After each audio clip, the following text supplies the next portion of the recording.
Hello friends, welcome to exam alert YouTube channel. Exam alert YouTube চ্যানেলে সকলকে স্বাগত জানাই। তো ফ্রেন্ডস, অনেক দিন পরে আজকে এলাম। তো অত্যন্ত গুরুত্বপূর্ণ কয়েকটা বিষয় নিয়ে আজকে আমরা আলোচনা করব। তো চলো দেখে নিই কী কী সেই বিষয়গুলো। দেখো, প্রথমে আমরা আলোচনা করব এই নিয়োগ কবে সম্পন্ন হবে। যে নিয়োগটা এইভাবে ছেড়ে ছেড়ে চলছে, সেটা নিয়োগটা আদৌ কমপ্লিট কবে হবে। তারপরে আলোচনা করব যে ভোটের জন্য সে কোনো প্রভাব পড়তে পারে। তো চলো সেই জিনিসটা আলোচনা করব। তারপর সবচেয়ে চর্চিত যেটা, যে আবার কি ডেট পরিবর্তন হবে, যেগুলো ইলেকশনের কাছাকাছি ডেট দিয়েছে যে সমস্ত জেলার, সেগুলোর কি আবার পরিবর্তন হবে ডেট, তার সম্ভাবনা কতটা। তো সেই বিষয়টাও নিয়েও কিন্তু আলোচনা করব। এবং সর্বশেষে আলোচনা করব যে আসলে এইসব চলছেটা কি, মানে মন মর্জি যা ইচ্ছে তাই এসব চলছেটা কি। ইন্টারভিউ কবেই শেষ হয়ে যাওয়ার কথা, কিন্তু এখনও ইন্টারভিউ শেষ হলো না। তো এইসব চলছেটা কি, তো সমস্ত কিছু বিস্তারিত আলোচনা করব। তো তোমরা ভিডিওটা প্রথম থেকে শেষ অবধি দেখো, তাহলে কিন্তু সমস্ত কিছু বুঝতে পারবে। এবং তোমরা সকলে চ্যানেলটা সাবস্ক্রাইব করে দেবে এবং বেল বাটনটা বাজিয়ে দেবে, এবং তোমাদের কমেন্ট সেটা কিন্তু জানাবে তোমাদের মূল্যবান মতামত। ঠিক আছে? তো চলো দেখো, এই নিয়োগ সম্পন্ন কবে হবে। দেখো, বর্তমান পরিস্থিতিতে দাঁড়িয়ে এই নিয়োগ সম্পন্ন হওয়ার যেটা সম্ভাবনা, সেটা কিন্তু পুজোর পর। এবং সেটাও সম্ভাবনা বলা যায় না। অ্যাকচুয়ালি সম্ভাবনা যেটা, সেটা হচ্ছে 27 সালের ফেব্রুয়ারিতে। যদি খোলাখুলি বলতে হয়, তাহলে আমি বলে দিচ্ছি 27 সালের ফেব্রুয়ারিতে গিয়ে এরা ফার্স্ট প্যানেলটা বের করবে।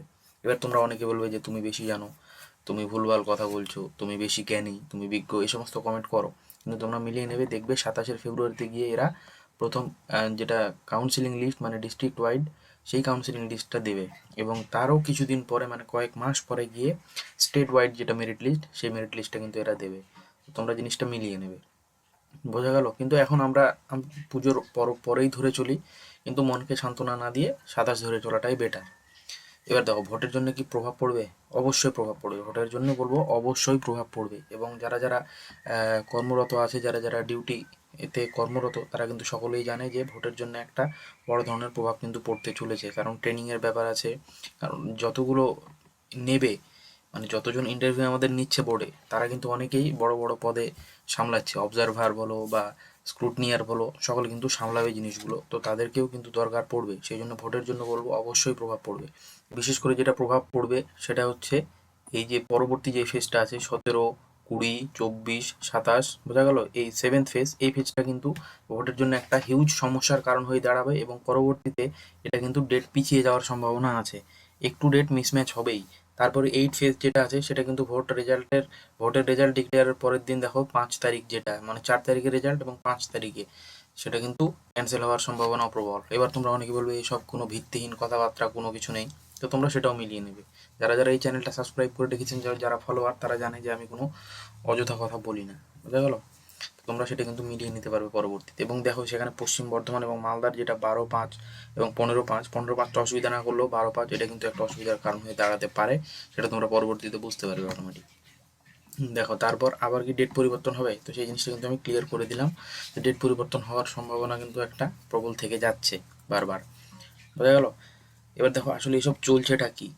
তো এইসব চলছেটা কি বলতে, দেখো, বর্তমানে কিন্তু ইন্টারভিউ নেওয়ার প্রতি একটা হীনমন্যতা বা একটা অনীহা কাজ করছে বোর্ডের, সেটা কিন্তু বুঝতেই পারছো। এবার এরা শেষ বয়সে এসে টেবিল বাড়াচ্ছে। তো সেই টেবিলটা কিন্তু এনারা আগেও বাড়াতে পারতেন, কিন্তু সেটা বাড়াননি। কারণ ওই যে মনমর্জি। এবং তারপরে দেখো, ডক্টর পার্থ কর্মকার মহাশয়, তিনি কিন্তু আবার চেঞ্জ হলেন। তো এইসব কিন্তু যেগুলো অ্যাডমিনিস্ট্রেটিভ পদের পরিবর্তন, সেগুলো কিন্তু যথেষ্ট টাইম টেকিং। সেটা অনেকেই জানে, আবার অনেকে জানে না। তো এই সমস্ত কিছুর জন্যে ডিলে কিন্তু হবে, একটা বড় সড়ো ডিলে হবে। এবং এই ডিলের কারণে কাট অফ কিন্তু কমতে পারে। যতটা ডিলে হবে ততটা কিন্তু কাট অফ কমবে। ডিলে হচ্ছে মানে কাট অফ কমবে। তো তোমরা যদি সেই বিষয়টা জানতে চাও যে ডিলে হলে কীভাবে কাট অফ কমবে, তো তার জন্য কিন্তু আমি ডেডিকেটেড ভিডিও আনবো। তো তোমরা সেটা কিন্তু কমেন্ট করে জানো। বোঝা গেল? তো এই ছিল আজকের আপডেট। তো নিয়োগ সম্পন্ন হতে মোটামুটি 27 ফেব্রুয়ারি ধরে চলো, যেটা এনাদের ট্রেন্ড। ভোটের জন্য প্রভাব অবশ্যই পড়বে এবং ডেট অবশ্যই পরিবর্তন হওয়ার সম্ভাবনা একটা আছে। এবং সর্বশেষে বলবো, দেখা যাক কি চলছে। এছাড়া তো আমাদের আর কিছু করারও নেই। তো ভরসা একদিকে রাখতেই হবে, এটাই হচ্ছে মোদ্দা কথা। তো সকলে চ্যানেলটা সাবস্ক্রাইব করে দাও, লাইক করো এবং তোমাদের মূল্যবান মতামত কমেন্ট করে জানাও। পরবর্তী ভিডিওতে আবার